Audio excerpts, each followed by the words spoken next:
Okay. Yeah. Okay, hello everybody, and welcome to Premier Chess Adult Beginner, week 13, I believe.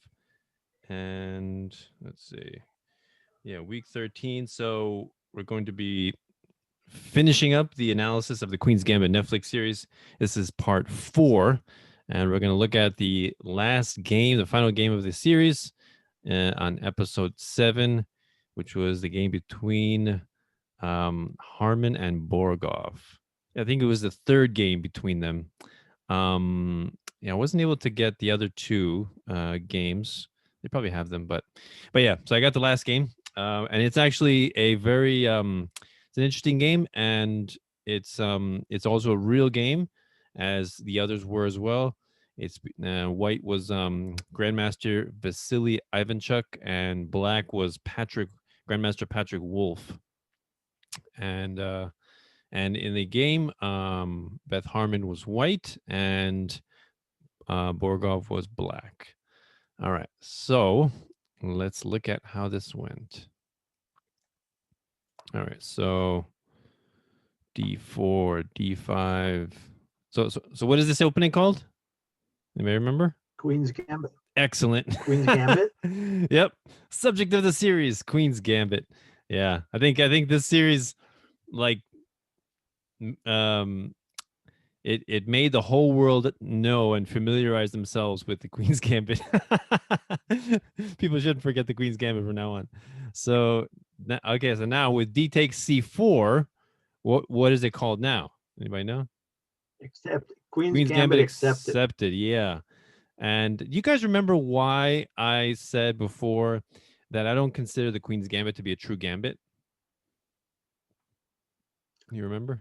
I don't even remember you saying that. Okay, maybe I didn't say that. But yeah, I don't consider it to be a true gambit. Anybody have any idea why I say that? So what's the purpose of a gambit? Why does a player choose to do a gambit in the first place? What's the goal? It's like, well, by the definition, it's like taking a chance, taking a risk. Yeah. So when you take a gambit, you take a risk, and so basically what you're doing is most of the time a gambit involves a sacrifice of a pawn. And does anybody remember the difference between a gambit and a sacrifice? It's kind of a slight difference in definition between a gambit and a sacrifice. Anybody know?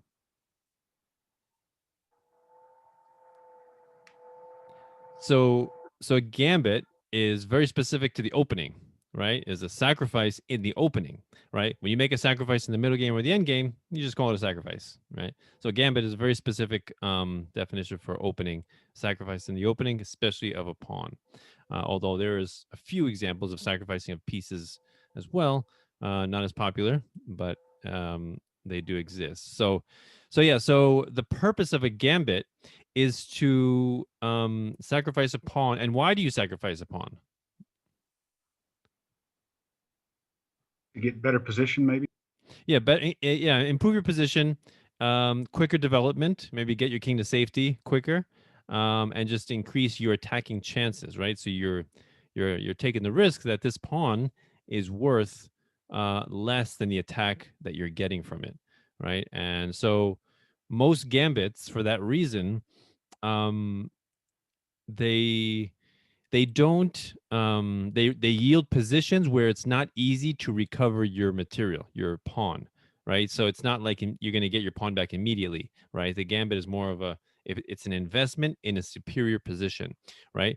And so the reason I don't consider the Queen's Gambit a true gambit is because black just captured the c4 pawn, and it's true, white cannot capture it immediately, but he can very easily get this pawn back. Now, can you guys tell me, what do you think is one way that white can get this pawn back very quickly, if you wanted to? What do you think? In one move or two moves or what? In one move. On one move. Well, I saw two moves, but Yeah. Well, actually, okay. Well, yeah. Well, we can say in 2 moves. We can say in 2 moves. In a few moves, like fairly quickly is basically what I'm saying. You can Fairly use quickly. the knight to hop around the beat knight. Yeah, and in 2 moves, like sorry, knight to a3, or wait, are we talking about the same thing? I'm talking about white. Yeah. So white just gambited this Okay. pawn on c4. So now my question is, if white wanted to, how does white recover that pawn quickly? Okay. I saw your mouse, the cursor moving towards the top, and I'm like, wait a minute, maybe I'm talking about the wrong thing here. No, Okay. no. Okay. Sorry. What do you think? So white to move here. Uh-huh. So if white wanted to get back this pawn very quickly, what do you think white could do? I would say that the white can move the knight to either a3 or d2, d2. then Okay. threatening the pawn. So if the pawn moves forward, then you still have a pawn there that can take it. Right. Okay. That's good reasoning. Okay. So let's say knight d2. So this is not the easiest way to get the pawn back, because sure, the pawn can't move forward, so it's going to get captured, but the pawn can be protected this way, right? And using the reasoning of remember when we have pawn chains, where do we want to attack the pawn chains? At the end. At the base. Yeah, the base. The base, right? So here, this is a very small pawn chain, but it is a pawn chain. So the base would be b5. So we attack b5. How would we attack b5?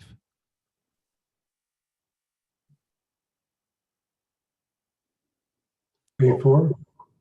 Say again? A4. A4, yeah, A4, exactly. So A4 is striking at the base of the pawn chain. Of course, if black takes, that would be really horrible. So now look how horrible this pawn structure is.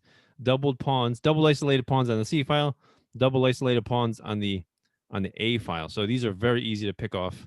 Hey, Hanya. So these are very easy to pick off. So that would be really horrible. For example, you can take this with check, and then you can just pick this pawn off very easily. So taking the pawn would not be a good idea. So maybe if is going a6, is that a good idea? What do you guys think?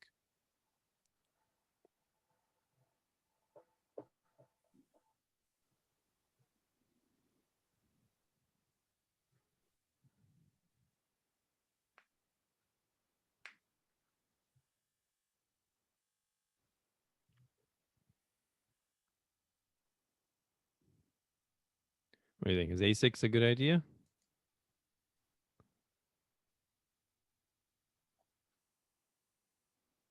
Probably not. Why?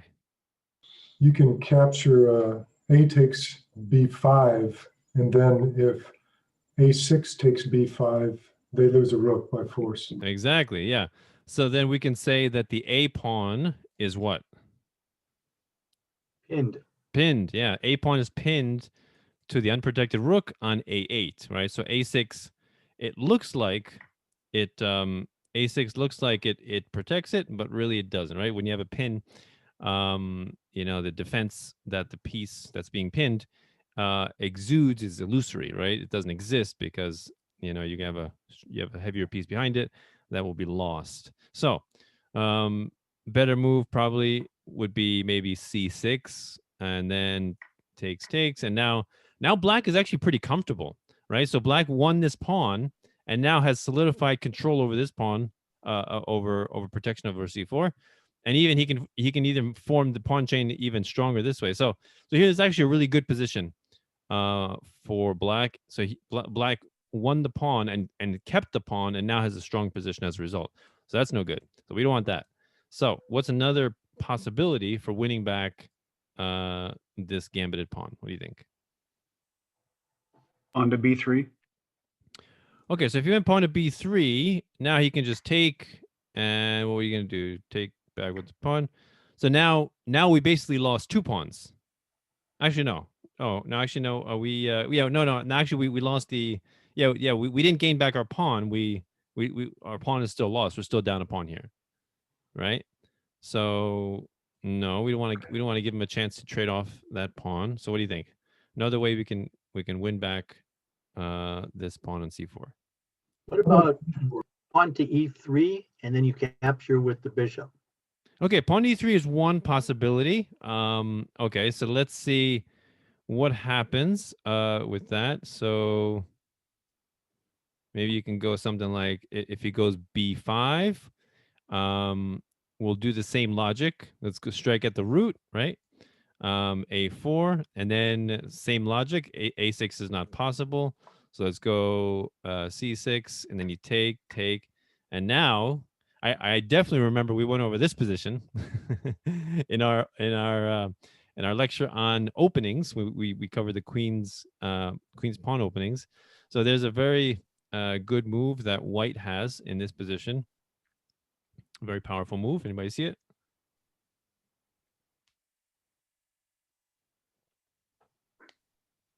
Rook to a5. No. Lose your rook. Got me. No. Anybody else? Really good move for white.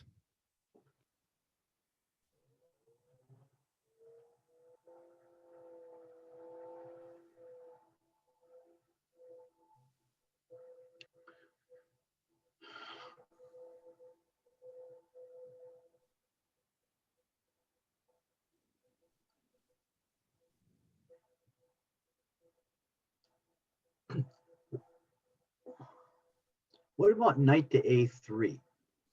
Knight to a3. All right, so you're attacking the base. Okay. I mean, he can very easily defend many ways, you know, maybe queen b3 or queen b6, maybe bishop e7. And what about a6? Does that defend b5 well? What is it? Is that a good defense? A6? Hmm. What do you think? Well, you're expanding your pawn chain, right? You are expanding your pawn chain, but what do you think? Is it in this case, is a6 a good defense of b5?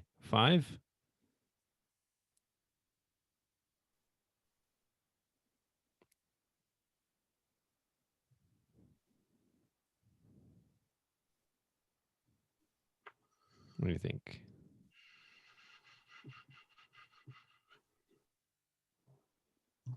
Okay, I'm going to go out on a limb and say yes. Okay, does everybody agree with Greg? Is that a good move? A6? What do you think? I see Monty does not agree.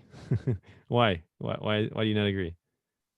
Well, I'd go ahead and take the pawn, expecting his pawn to take my knight, and then I still win the rook. Exactly. The pawn is still pinned, right? This pawn is still pinned. So the defense is illusory. Again, doesn't exist because we will win the exchange here, right? So always got to be mindful of that.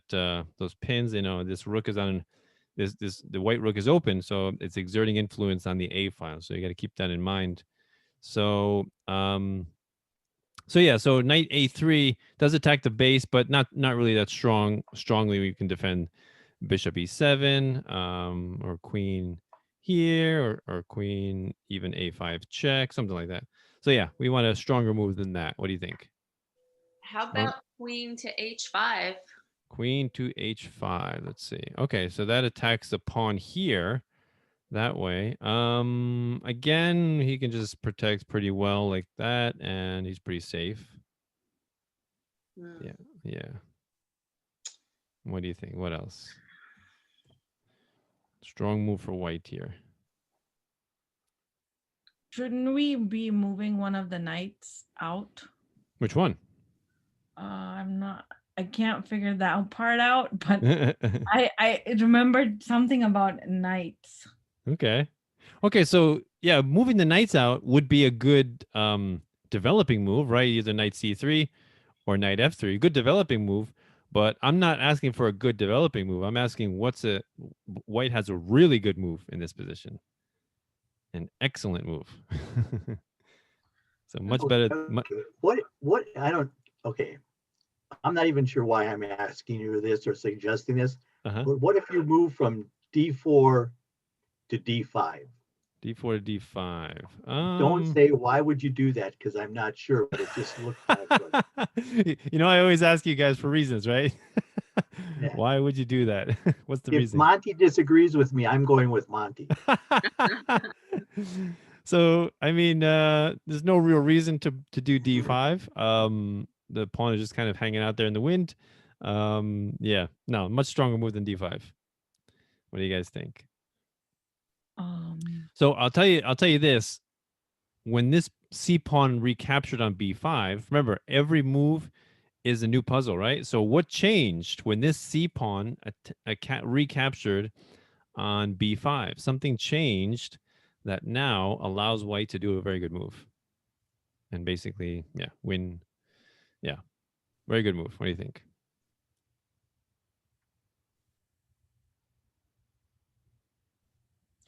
What changed?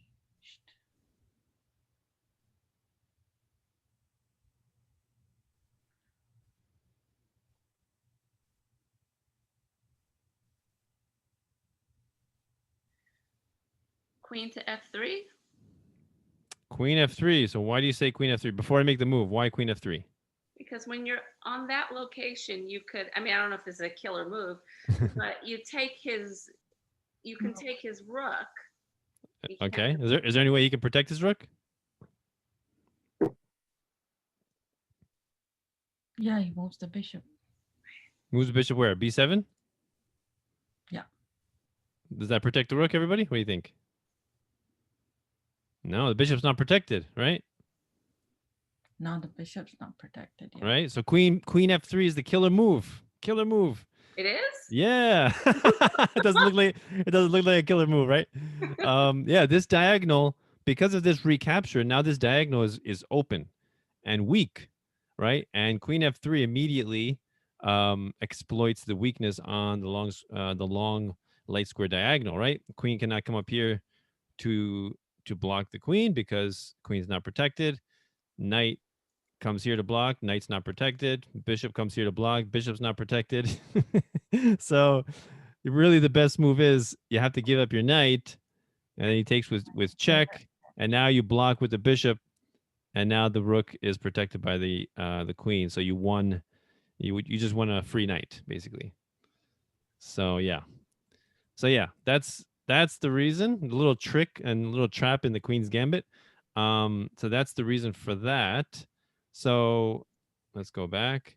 So yeah, E3 is a good move. E3 is a good move. Yeah, it is a good move. I mean, I'm not gonna say it's not a good move, but there's actually an even quicker and simpler way to win this pawn back. Simpler way. What do you think? Queen A4. Queen A4, yes. Right? Fork. Very simple. Very simple way to win it back. He blocks with the bishop or the knight.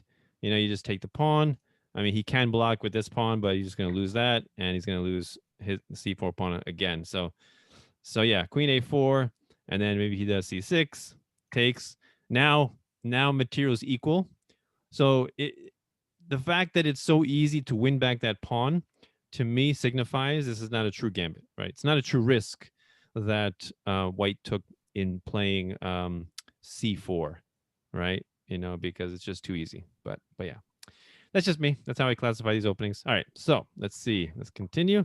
D4, D5, C4, D takes. So here, Beth Harmon went E4. So another reason in this position why the Queen's Gambit, another reason is because remember I told you the center is the very important part of the whole board. That's where you want to control, right? Especially in the opening, the fight for the center is very important, right? So in this case, so before C4, white has a center pawn and black has a center pawn, right? Now with C4,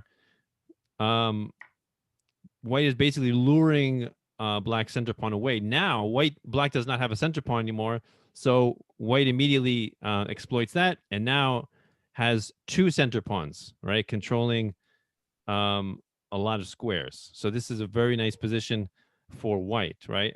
So with E4, controlling the center as well as threatening to win the pawn back, right? So very nice trade there. Okay, so it's knight c6, bishop e3. Okay. Okay, knight f6, knight c3. So basically just general developing moves here. Okay, e5 and d5. Definitely d5, because when you have such control over the center, you don't want to give that up, right? Trading always favors the person who has the least amount of space, right? So black would love to trade one of white's powerful center pawns, and white says, no, I'm going to grab some space right here. So basically, this is a grabbing center space, as well as a gain of tempo. What does that mean? Gain of tempo. Remember what that means? I know I mentioned that to you guys a couple times. You're putting pressure on your opponent? Yeah, but more specifically, you're doing a good move, like developing or gaining space at the same time as attacking, right? So d5 is a good move just because you're gaining space in the center, but it's an even better move because now black has to spend another move just getting the knight out of the way, right? So double use of that move, right? Accomplishing multiple goals. So knight e7, bishop takes c4. So now look at this position. Let's just look at this position right here. So the material is equal. White just won back the quote unquote gambited pawn. And now look at these bishops are very powerful, right? Have a lot of scope. This bishop is at a nice position. This knight is very nice. And these pawns are controlling the center very nicely, right? So big difference in white's development and black's development, right? You guys see that? Very different position for each one. So knight g6. So basically, black says, okay, I want to develop this bishop. And do you think like going g6 and then fianchettoing this bishop onto g7, would that be a good move? What do you think?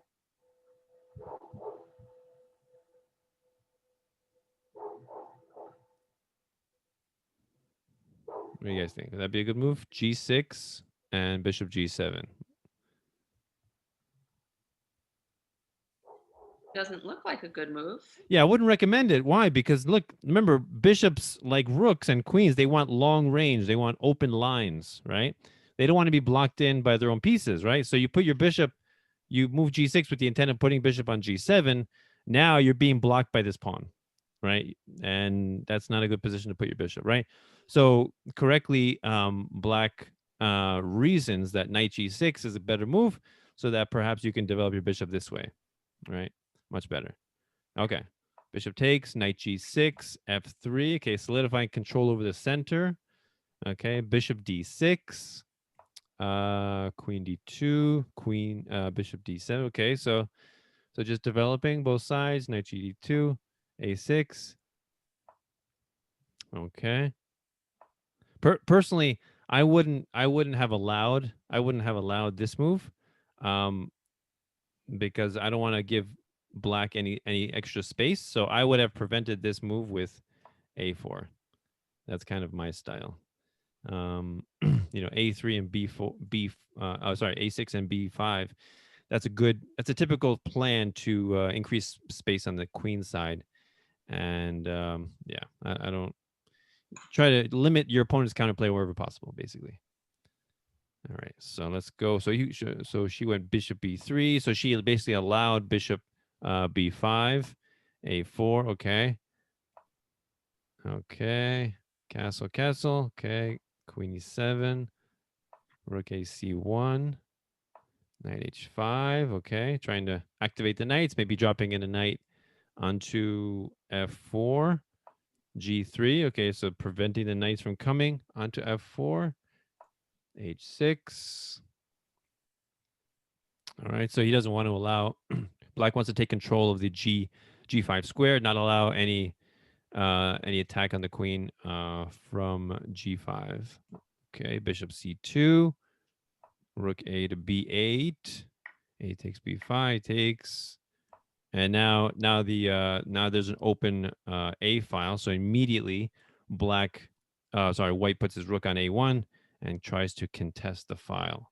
So they both put, right? It's always prudent to put your rooks on open files, right? So you don't want to give your opponent a free file, a free open file, right? Then if black did a different move other than rook a to e8, or sorry, rook a8, then the best thing would be to invade the black territory, rook a8, maybe bring the other rook, double the rooks, and just put pressure on there and try to crash through. So correctly, what black says, I'm not going to allow that. So rook a8, right? So now the rooks are opposing each other. Bishop d3, bishop b4. Okay. So everybody see the reasoning why did he do bishop b4? Everybody see that?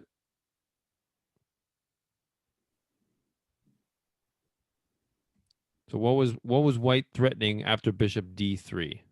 That black felt he had to do bishop b4.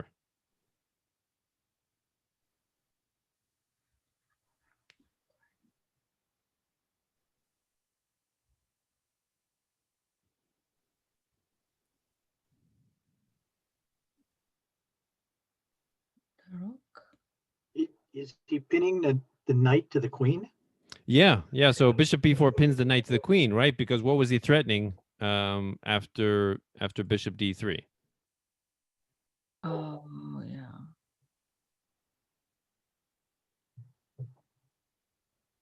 What was he threatening?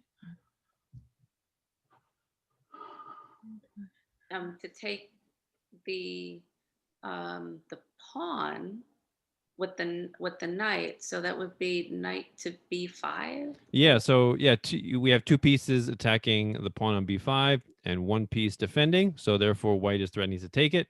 So I mean, black had a couple of options. Maybe he could have protected the pawn with rook b8. He could have pushed the pawn with b4, but he chose to pin the knight instead. Okay.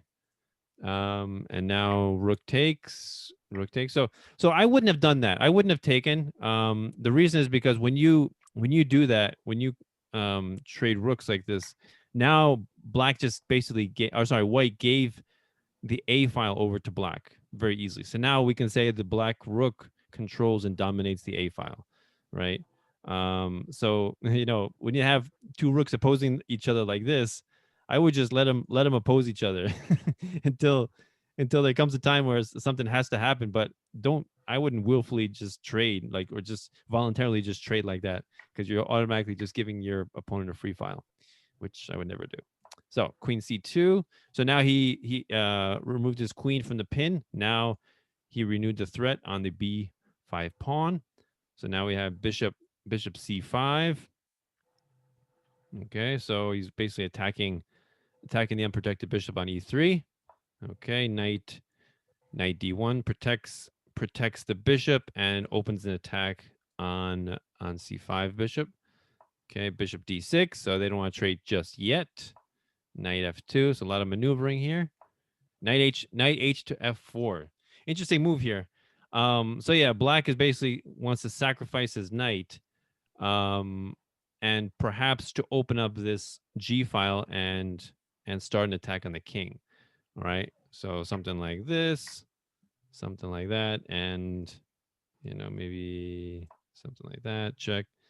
Then you get the queen can come over. Maybe the knight, the bishop can come. The knight can come. So some kind of attack, and then in combination with the rook might be dangerous, right? So for that reason, white does not accept that sacrifice. It ignores it basically and just plays rook c1. Rook c1, right? Now queen g5. Okay, basically pinning the pawn. Also, perhaps he wants to win. He wants to win this bishop, since his bishop is unprotected. So knight h3 check, discovers an attack on the bishop, checks the king, right? And so knight takes the knight, and the queen would just capture the bishop, and the queen is invaded pretty nicely into the position. So that doesn't look too enjoyable either. So for that reason, he moves his king away. He moves the king away, renews the threat against the bishop, against the knight. Sorry, queen h5. So yeah, targeting. So removing the pin. So now So now if the pawn takes the knight, now we have queen takes f3, and this is a fork, right? So black will win back his piece and have a very nice position as a result. So for that reason, let's see. For that reason, white decides to protect the f3 pawn. He doesn't want that to fall. Okay, now knight takes d3. Knight takes d3. And now f5. So now trying to open up the position, trying to crash through on the king side. Okay. Knight c5. Okay. Bishop c8. Rook f1. So nobody really wants to open up the position, right? Remember I told you how in a lot of top level games, you can kind of tell when there's tension. Like here's tension, right? White can capture the black pawn, black can capture the white pawn, but neither is doing anything. They want to wait for the absolute best time to make their capture. So neither is doing anything just yet. So rook f1, hopefully. So white is hoping that black captures, and now white will control the entire f file, right? And that would be to the advantage of white, right? So black probably doesn't want to do that. So let's see, he doesn't. Knight e7, queen d3. Okay, so now the queen is attacking the pawn. All right, so black decides to capture the pawn. So now the f file is handed to white. So black controls the a file, and white controls the f file. All right, queen g6, king g2, king comes out of hiding, knight, okay, king h7, knight f3, good, activating the knight again. So sometimes you just have to look at the board, right, and think which of my pieces is not doing anything, right? So obviously this knight right here not performing any useful function, so definitely you want to bring the knight into the game. Maybe f3, h4, maybe then f5 has a nice outpost, something like that. So yeah, all right, king h7, knight f3, knight g8. Yep, knight h4. So you see that was his plan. Bishop, queen g4, knight a5. Now, now you can see the difference in this position between the minor pieces. So look at this bishop. This bishop, black's two bishops and the knight, and compare them with white's two knights and the bishop, right? Which minor pieces do you think are more powerful in this position?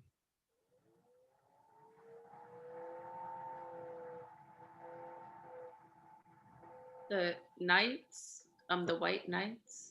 Yeah, the white knights are very powerful. Even the white bishop is doing a nice job of controlling long diagonals.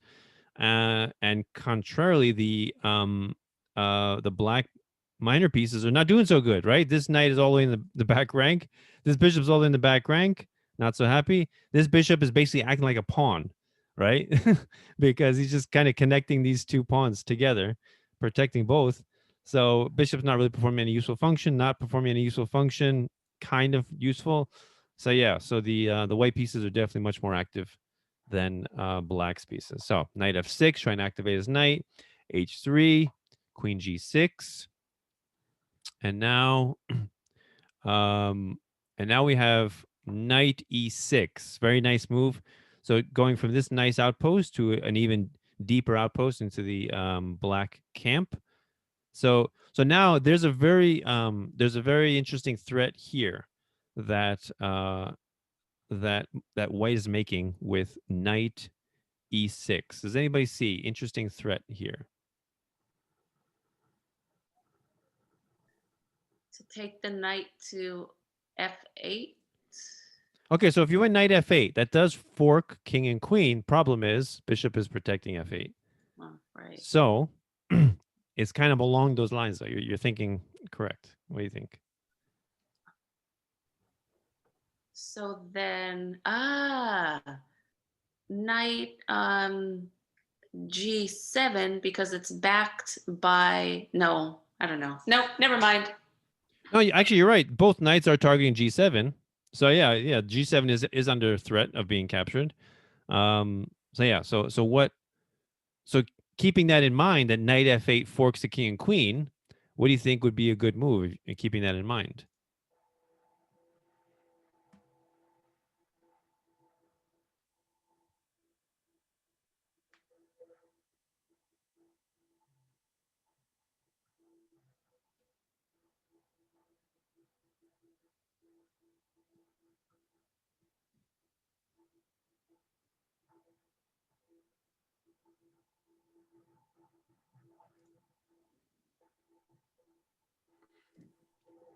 What if you moved the bishop to h6?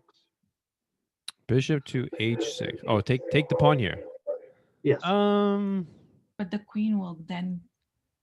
Yeah, not really a good sacrifice here. Doesn't do much, but okay. So think about this. So yeah, knight f8 would be a fork, right? King and queen, and the problem is the bishop is controlling. So what do we do? Can we remove the bishop?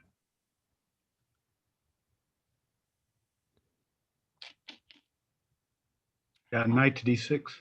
Yeah, knight takes d6, removes the bishop, right? So knight takes d6, and it's a pawn takes back. Now we have knight f8, beautiful fork, right? So so yeah, so if he took on d6, black's best move probably would be to remove the knight on e6, right? Because that's the one that's going to threaten this. That's going to perform the fork. So remove that knight. So yeah, that's kind of a little hidden trick there that he's hiding. All right. So rook a4, rook a4 to target the weakness on e4, right? The base of the pawn chain. This is a little tiny pawn chain. Target the base. Okay. b3. Okay. Whoa. Rook takes e4. Yeah. Yeah, so the rook is protected by the knight. Don't forget about this knight, right? So was there any way to protect this pawn?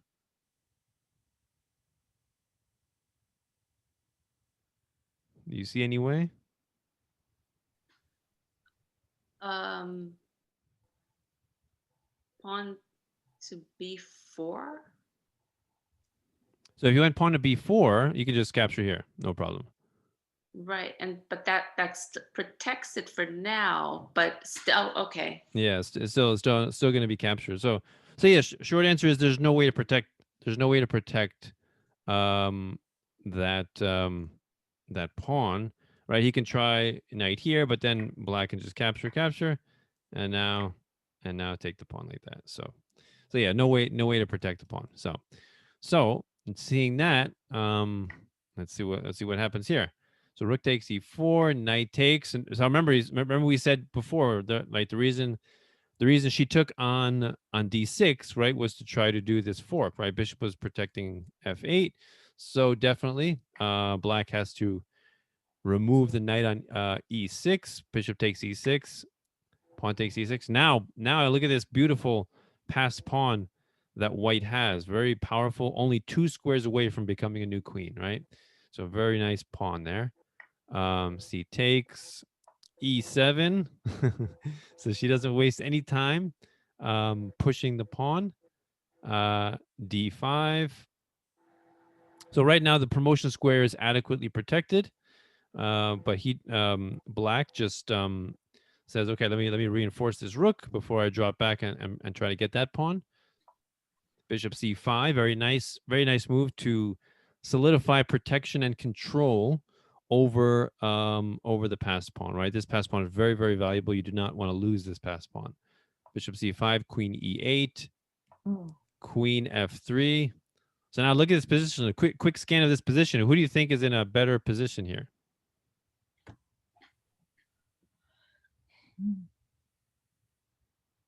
The black queen. Well, white or black? Who do you think has a better position, a more comfortable position?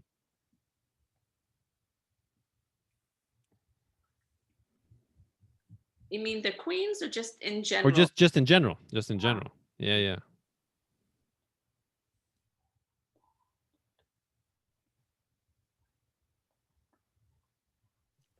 Does it say black? Yeah. Who do you think is happier or more comfortable in this position?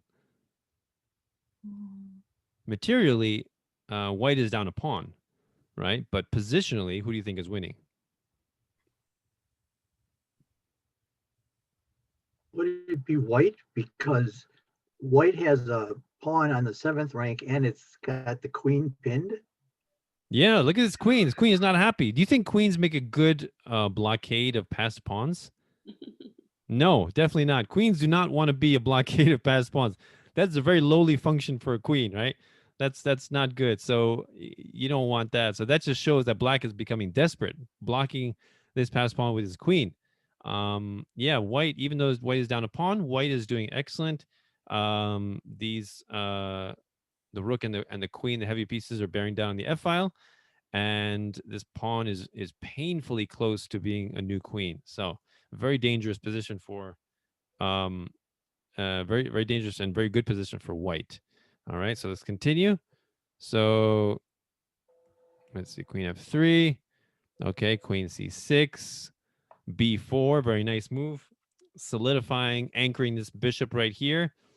So protecting the passed pawn there. So you can see, look at the black queen just moving back and forth. Basically, what you can discern from this is that black has no appreciable plan. Black can't do anything constructive but move his queen back and forth. You see this? So black can't really do anything, and is just basically waiting for white to crash through, find a way to crash through. So queen f5 check, king h8. Now, can anybody find the best move here? Killer move. What do you think? Killer move in this position.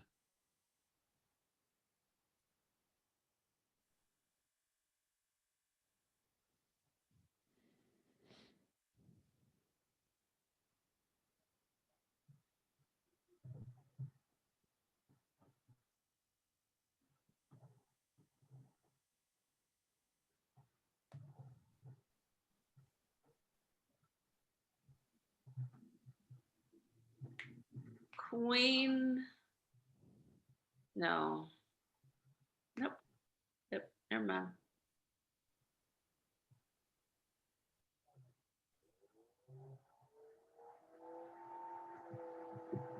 Any ideas? And just to clarify, when I say killer move, I don't mean a developing move. Got to be killer.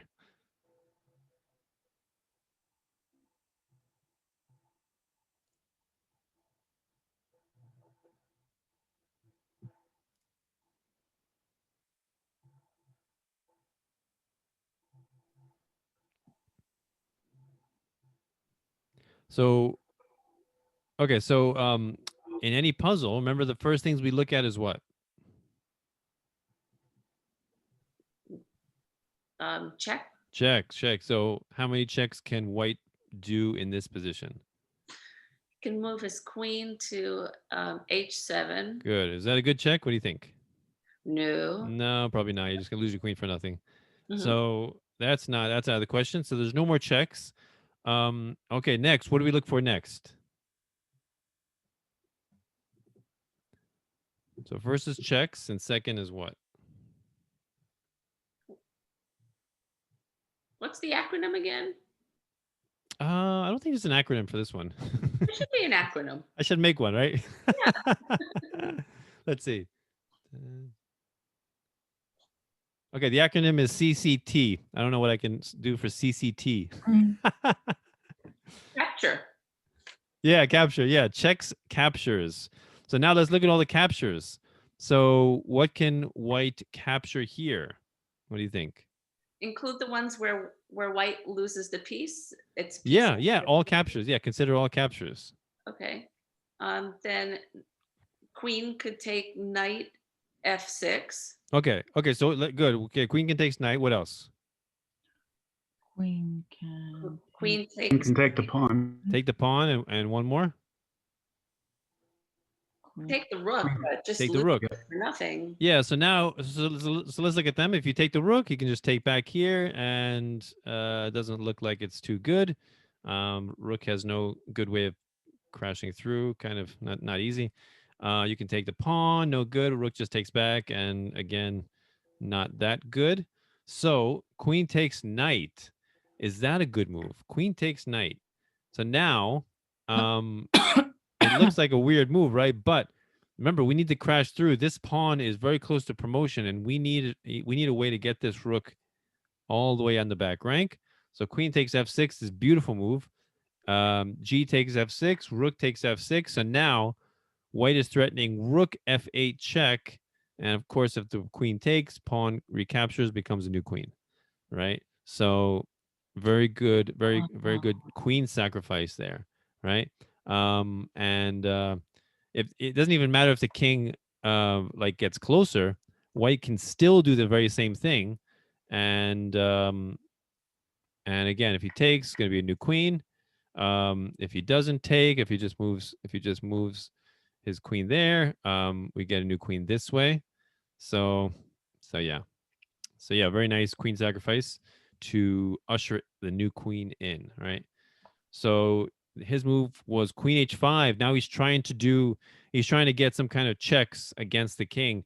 There's nothing that he can do to prevent this pawn from reaching the end. So rook f8 check, king g7, new queen, and now black is just desperate to try to get a perpetual by checking and being annoying to the king, to the white king. So let's see, does he succeed?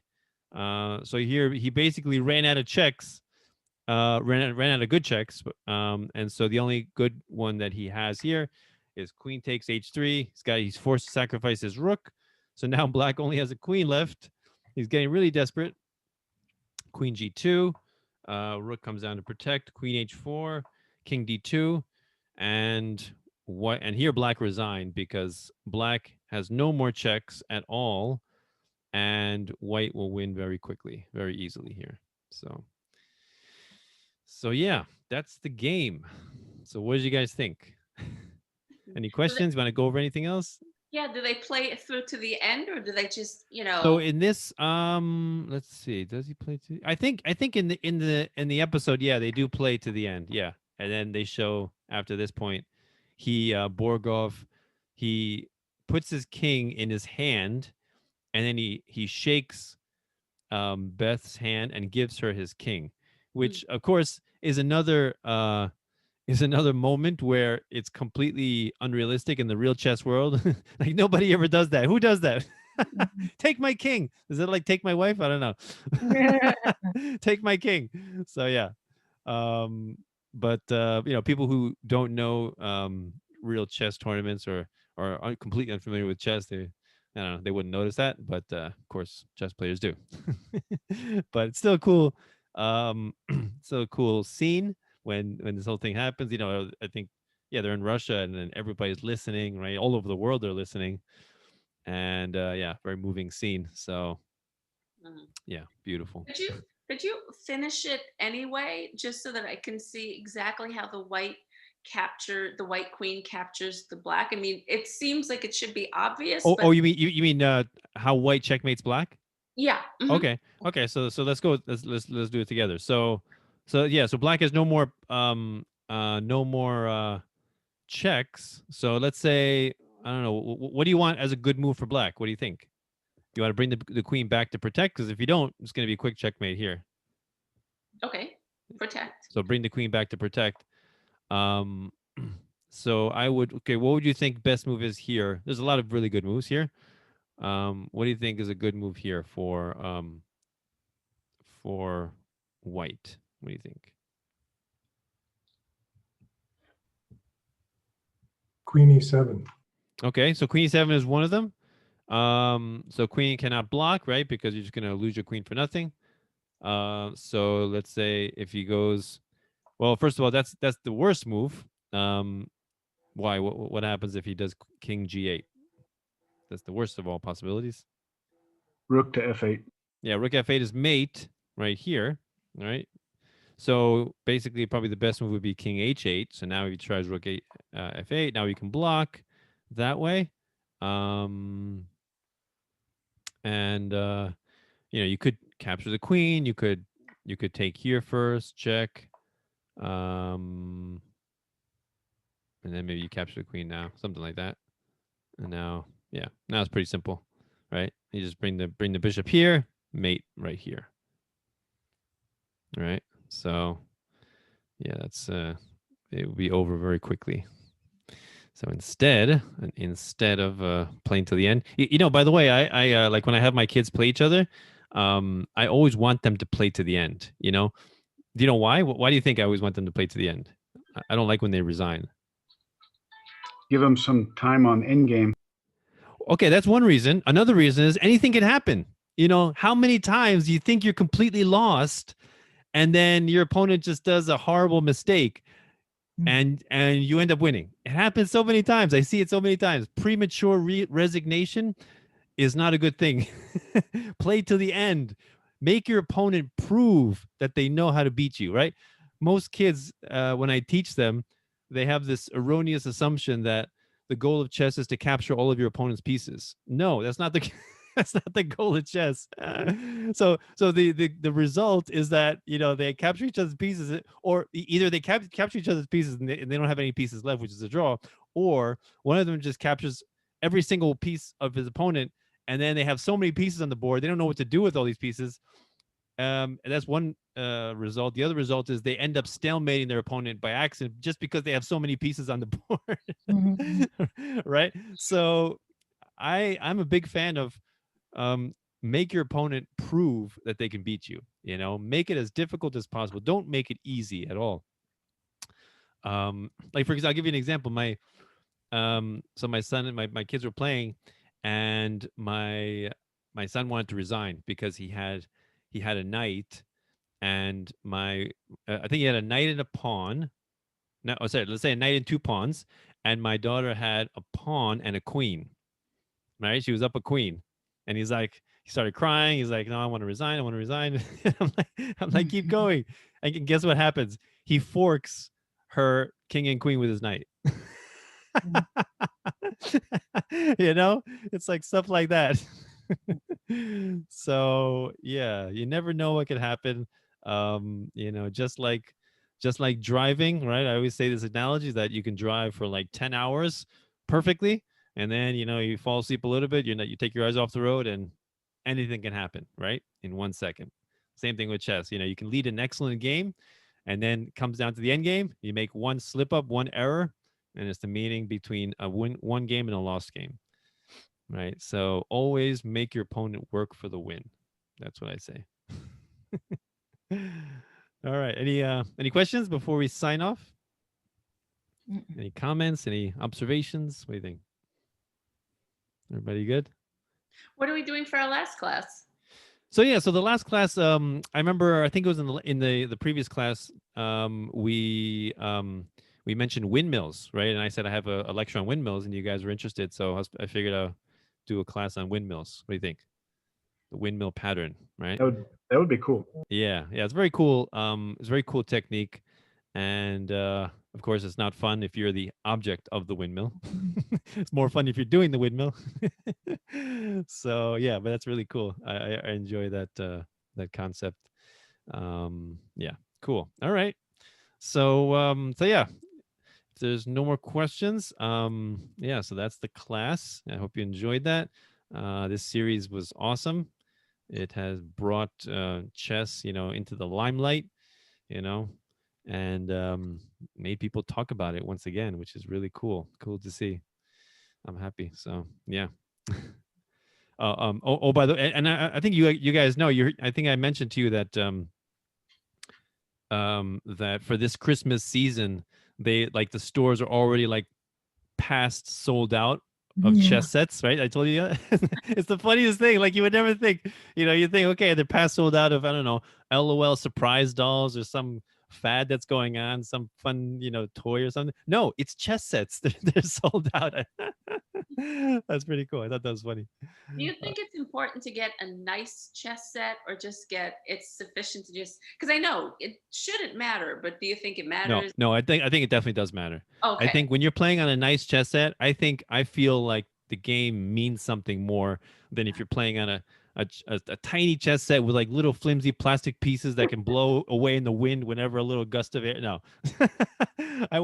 Whenever I have my students, I always tell them to get this the product of it's like, portable roll up chess set, roll up board, and triple weighted pieces.